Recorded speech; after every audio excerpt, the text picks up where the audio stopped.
প্রিয় দর্শক, আমি যেহেতু এখন সরাসরি কোনো টেলিভিশন কিংবা পত্রিকার সাথে জড়িত নেই, যে কারণে দায়বদ্ধতার জায়গা কিছুটা কম। আমার ভিডিও আপনারা যত দেখবেন আমার ভিউ তত বাড়বে, আমার উপার্জনও তত বাড়তে থাকবে। তারপরে বলতে চাই, আজকের এই ভিডিওটা যারা অপ্রাপ্ত বয়স্ক মানুষ আছেন তাদের না দেখার জন্য অনুরোধ রইল, কারণ বিষয়টা কিছুটা আপত্তিকর এবং ব্যক্তিগত যৌন কেলেঙ্কারি সম্পৃক্ত, এবং এর সাথে সম্পৃক্ত আছেন বাংলাদেশের প্রখ্যাত সাংবাদিক, যাদেরকে আমরা সাংবাদিক নেতা হিসাবে বলতে শুনি, সেই ধরনের সেই শ্রেণীর সাংবাদিকরা, এবং তাদের সাথে একাধিক নারীদের যৌন কেলেঙ্কারির বিষয় এখন 15 মিনিটসের হাতে। আজকের এই বিষয়টা এইভাবে সামনে না নিয়ে আসতে পারলেই আমার ভালো লাগতো, কিন্তু এইসব সাংবাদিকরাই আমাদেরকে শিখিয়েছেন যে এসব ব্যক্তিগত বিষয়গুলো মানুষের সামনে তুলে ধরা যায়। আপনারা নিশ্চয়ই দেখেছেন জাফরুল্লাহ স্যার, মাহমুদুর রহমান স্যার, সাদেক হোসেন খোকা, মইনুল ইসলাম, বিভিন্ন সময় ইনাদের ফোন আলাপ বড় বড় টেলিভিশন, পত্রিকা, বড় বড় সাংবাদিকরা এগুলো টক শোতে পর্যন্ত এই অডিও ক্লিপগুলো বাজিয়ে তারপর আপনাদেরকে শুনিয়েছে। অতএব তিনারাই আমাদেরকে শিখিয়েছেন এগুলো করা যায়। আরেকটা জিনিস আছে, বাংলাদেশে পুলিশের নাম শুনলে আপনার কি মনে হয়? এ হচ্ছে ঘুষখোর। আমলাদের কথা শুনলে মনে হয় ফাইল আটকে তারপর টাকা নেয়। রাজনীতিবিদদের কথা শুনলে মনে হয় এরা হচ্ছে দুর্নীতিবাজ, জনগণের টাকা, চাল এগুলো চুরি করে। কিন্তু একমাত্র বাংলাদেশে একটা সম্প্রদায় আছে যারা কিনা সুপিরিয়র, এরা হচ্ছে সুফি কোয়ালিটি মানুষ, এরা জীবনে কোনো অনিয়ম অপরাধ করে না। এরা কারা? এরা হচ্ছে সাংবাদিক। আসলেই কি তাই? এরা বাংলাদেশে এদের চাইতে বড় দুর্নীতিবাজ, চোর, ডাকাত, লম্পট, চরিত্রহীন, ধর্ষক আর কোনো সম্প্রদায়ের লোক নাই। কিন্তু কেন জানা হয় না? এর কারণ হচ্ছে এরা প্রচার মাধ্যমটাকে এমন একটা সিন্ডিকেটের মাধ্যমে তৈরি করেছে, এই টেলিভিশনের সম্পাদক ওই টেলিভিশনের সম্পাদককে বাঁচায়, ওই পত্রিকার সম্পাদক ওই টেলিভিশনের সম্পাদককে বাঁচায়। এভাবে নিজেরা একটা সিন্ডিকেট তৈরি করে এই প্রচার মাধ্যমকে জিম্মি করে তারপরে তারা নিজেদের পকেট তারা ভরছে দিনের পর দিন। এই কারণে আমরা জানি না, এই অবস্থা চলতে দেওয়া যাবে না। বাংলাদেশের এখন বর্তমান যে পরিস্থিতি, এই শ্বাসরুদ্ধকর পরিস্থিতির জন্য সবচাইতে বেশি দায়ী এই সাংবাদিকেরা, কারণ তারাই কুকুর এবং দারোয়ানের মতো এই সরকারের অনিয়ম, অব্যবস্থাপনা, দুর্নীতি এগুলোকে চেপে ধরে রেখেছে, জনগণের সামনে আসতে দিচ্ছে না। আজকে ইকবাল সোবহান, তিনি শেখ হাসিনার তথ্য বিষয়ক কুকুর ছিলেন, তাকে লাথি মেরে বের করে দেওয়া হয়েছে। তারপরে শাবান মাহমুদ থেকে শুরু করে যারা সাংবাদিক নেতা আছে উপর লেভেলে, সব কটা এখন সরকারের পা চাটা কুকুর এবং দারোয়ানের ভূমিকায় উপনীত হয়েছে। এই মুহূর্তে তাদের একটা সমস্যা হচ্ছে, সেই সমস্যাটা হচ্ছে ইউটিউব এবং ফেসবুক, এই সোশ্যাল মিডিয়াটা কাজে লাগিয়ে আমরা যারা সাংবাদিকতা করছি তারা তাদের এখন প্রকাশ্যে শত্রুতে পরিণত হয়েছে। আমাদেরকে তাদের সাংবাদিক বলতে এখন লজ্জা লাগে। এর কারণ কি? আমরা টেলিভিশন পত্রিকাতে কাজ করি না, এখন আমরা ইউটিউব ফেসবুকে কাজ করি, সাংবাদিকতা করি। আমাদেরকে বলে কথিত সাংবাদিক। ডক্টর কনক সারোয়ার গত সপ্তাহে আপনারা নিশ্চয়ই দেখেছেন, অ্যাডভোকেট কামরুল ওরফে গমরুলের এক অডিও ক্লিপ, চাঁদাবাজির ক্লিপ তিনি তার ইউটিউব চ্যানেলে প্রকাশ করেছেন। সেটা নিয়ে অ্যাডভোকেট কামরুলকে কেউ কোনো প্রশ্ন করছে না। ডক্টর কনক সারোয়ারের বিরুদ্ধে সময় টেলিভিশন, আমাদের সময় সহ এইসব টেলিভিশন পত্রিকাগুলো একেবারে লাগাতারভাবে তার বিরুদ্ধে ডাহা মিথ্যা তথ্য উপাত্ত দিয়ে তারপর ডক্টর কনক সারোয়ারের বিরুদ্ধে নিউজ করছে। সেই নিউজে বলা হচ্ছে ডক্টর কনক সারোয়ার একজন কথিত সাংবাদিক, অথচ কনক সারোয়ার 2 দশক বাংলাদেশে সাংবাদিকতা করে এসেছে। আমরা 7-8 বছর সাংবাদিকতা করে আমরা কথিত সাংবাদিক। এই হচ্ছে অবস্থা। এর কারণ কি? এর কারণ এই বাংলাদেশে যেসব সাংবাদিকরা এতদিন সরকারের কুকুরের দায়িত্ব পালন করত, এই কুকুররা এখন অস্তিত্ব সংকটে ভুগছে। কারণ সরকার দেখছে আমার তথ্য তো এই দিক থেকে ওই দিক থেকে বের হয়েই যাচ্ছে, আমার আর এখন এই কুকুর পেলে লাভ কি? এই কুকুররা চাকরি হারাতে বসেছে, যে কারণে তারা এখন আমাদের সরাসরি প্রতিপক্ষ হিসেবে নিয়েছে, আমাদের বিরুদ্ধে নানান ধরনের অপপ্রচার তারা চালিয়ে যাচ্ছে। অতএব যেহেতু আপনারা আমাদেরকে প্রতিপক্ষ মনে করছেন, আমরাও আপনাদেরকে আজ থেকে প্রতিপক্ষ হিসাবে মনে করলাম। 35 জন সাংবাদিকের নানান ধরনের ব্যক্তিগত তথ্য উপাত্ত নিয়ে আমরা কাজ করছি। আজকে শুরু করছি মোস্তফা ফিরোজ এবং ইশতিয়াক রেজাকে দিয়ে। চলুন দেখা যাক।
প্রিয় দর্শক, এখন আপনাদের মনে প্রশ্ন আসতে পারে এই ছবিগুলো আসলে কিসের?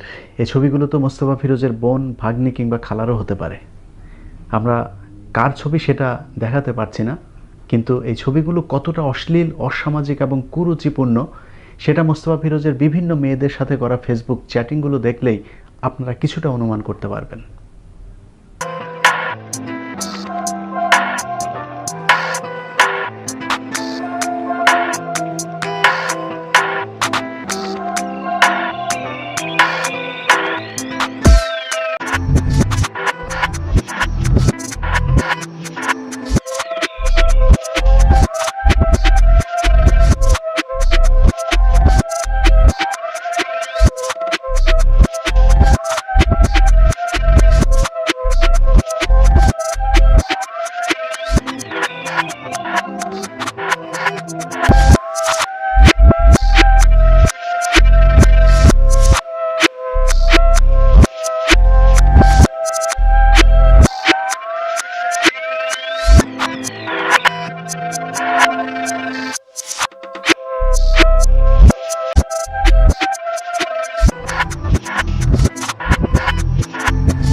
প্রিয় দর্শক, আজকের এই অনুষ্ঠানটি নিয়ে মোস্তফা ফিরোজের একটি মন্তব্য জানা প্রয়োজন ছিল, কিন্তু 15 মিনিটসের যে পলিসি, সেই পলিসি অনুযায়ী আমরা যদি কারো বিরুদ্ধে কখনো নিউজ করি তাহলে তিনার মন্তব্য আমরা জানতে চাই না।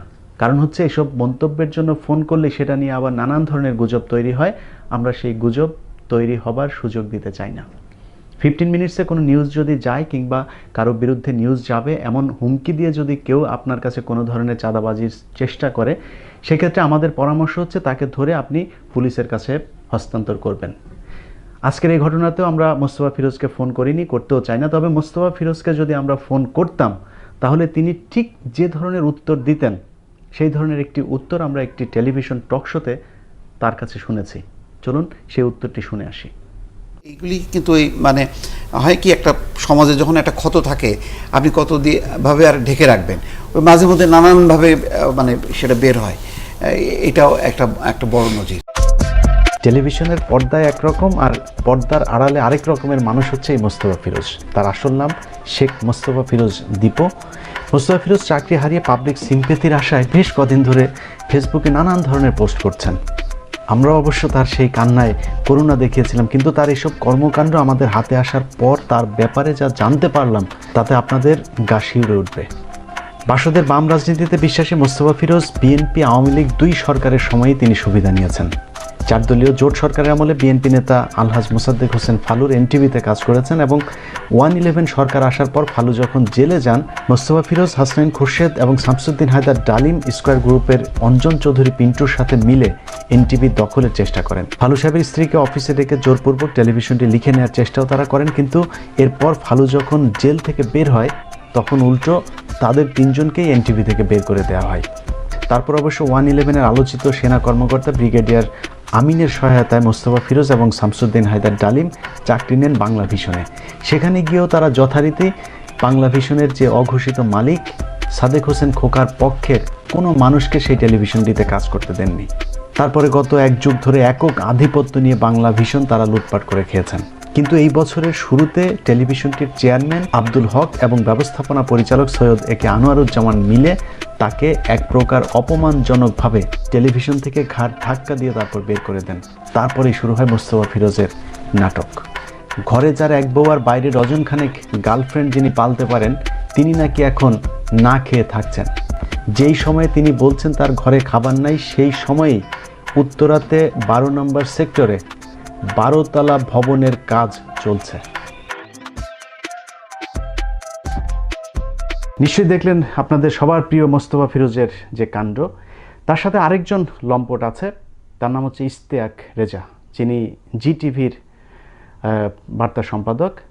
তো তিনি এই মোস্তফা ফিরোজের সাথে এক জায়গায় চ্যাটিং করছেন। সেই চ্যাটিংয়ের ওইখানে তিনি গুরুত্বপূর্ণ 2টি কাজ করেছেন। 1 নম্বর হচ্ছে তিনি বলছেন যে আমি জিটিভির যারা কর্মকর্তা আছে তিনাদেরকে বলতে চাই যে আপনাদের বিরুদ্ধে ষড়যন্ত্র চলছে। এই ইশতিয়াক মোস্তফা ফিরোজকে বলছেন যে শেখ সেলিম এবং তাপসের সাথে একটি অ্যাপয়েন্টমেন্ট নেওয়ার জন্য, সেখানে গিয়ে নাকি জিটিভির বিরুদ্ধে এবং বাংলা ভিশনের বিরুদ্ধে কী বলবে তারা, বলে তারপর সেখানে তারা ব্যবস্থা করবে। অর্থাৎ আওয়ামী লীগের লাঠিয়াল বাহিনী কাজে লাগিয়ে তারা টেলিভিশনগুলোকে জিম্মি করে রাখবে। এবং আরেকটি গুরুত্বপূর্ণ কাজ করেছেন, মোস্তফা ফিরোজের বিরুদ্ধে একটি নিউজ গত সপ্তাহে একটি পত্রিকার পেজে গিয়েছে, একটি ফেসবুক পেজে। সেটা নাকি আমি এবং মনির হায়দার ভাই করিয়েছে এবং সেখানে তিনি বলছেন যে আমরা দেশে যেতে পারবো না। ইশতিয়াক ভাই, কি সমস্যা? আমরা দেশে যেতে পারবো না কেন? আপনাদের মতো লম্পট, চোর, বাটপার আপনারা যদি দেশে থাকতে পারেন বড় বড় সাংবাদিক সেজে, এই মাত্র কয়েক বছর আগে আশুলিয়াতে মেয়ে নিয়ে তারপর নৌকার মধ্যে র্যাবের হাতে ধরা পড়েছিলেন। মিথ্যা না সত্য? ইশতিয়াক, আপনার কারণে আপনার টেলিভিশনে নিউজ প্রেজেন্টার চাকরি করতে পারেন নাই, ছেড়ে চলে গিয়েছে। একজন প্রেজেন্টারকে আপনি শান্তিতে থাকতে দেন না। এটা সত্য না মিথ্যা? আপনাদের মতো লোকজন যদি দেশে থাকতে পারে, আমরা কেন থাকতে পারবো না? খুব খুশি হন, তাই না? এই জন্যই মাহমুদুর রহমান যখন 5 বছর জেলে ছিল তখন তার পাশে কেউ দাঁড়ান নাই। এজন্যই ডক্টর কনক সারোয়ার যখন 9 মাস জেল খেটেছে তার পাশে কেউ দাঁড়ান নাই, উল্টো তাদের প্রেস ক্লাবের সদস্যপদ বাতিল করেছেন। এই জন্যই না, এভাবে চলতে দেয়া যাবে না। আমি যারা গণমাধ্যমে কাজ করেন সেই সব নারীদেরকে বলতে চাই, আপনারা যারা আসলেই সম্মান নিয়ে কাজ করতে চান, আপনি নিজের ইচ্ছায় যদি আপনার ইজ্জত দিতে চান সেটা আপনার ব্যাপার, কিন্তু আপনি যদি আসলেই আপনার ইজ্জত নিয়ে কাজ করতে চান তাহলে আপনি আপনার বিরুদ্ধে যে ধরনের যৌন হয়রানি করতে চাক সেটা আমাদেরকে জানান, আমরা সেটা প্রচার করব। আমরা এই বাংলাদেশে যে সাংবাদিকতা এখন চলছে, আমি ইলিয়াস যদি বেঁচে থাকি এই সাংবাদিকতাকে কঠিন করে দিয়ে যাব ইনশাআল্লাহ। সবাই ভালো থাকবেন। আল্লাহ হাফেজ।